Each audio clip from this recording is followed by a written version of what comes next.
ಹಳ್ಳಿ ಕಡೆ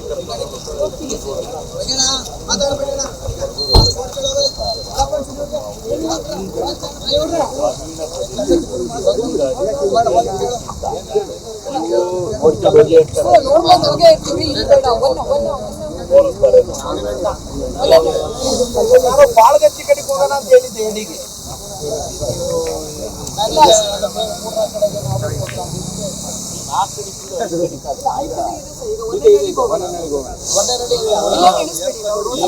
road side ಇವನ್ನ ಬೇಕಾದ್ರೆ ನೀವು ಫೋಟೋ ಇಟ್ಕೊಳ್ಳಿ, ನಿಮ್ಮ ಡಾಕ್ಯುಮೆಂಟ್ಸ್ ಫುಲ್ಲು ಡಾಕ್ಯುಮೆಂಟ್ಸ್ ಇದು ಸರ್ವೆ ನಂಬರ್ ಆಯಿತು, ಮತ್ತೆ ರೈತನ ಹೆಸರು ಸರ್ವೆ ನಂಬರ್ ಇಷ್ಟು ಸೇರಿಸಿ ಇಷ್ಟು ಬಿತ್ತನೆ ಆಗಿಲ್ಲ. ಸೋಯಿಂಗ್ ಆಗದೆ ಇರೋಕ್ಕೆ ಒಂದು ಇದಿದೆ ಮಾನದಂಡ, ಸೋಯಿಂಗ್ ಆಗಿದ್ರೆ ಒಂದು ಮಾನದಂಡ ಇದೆ, ಅದು ಇನ್ಶೂರೆನ್ಸಲ್ಲಿ ನನಗೆ ಮಾಹಿತಿ ಪ್ರಕಾರ 6.8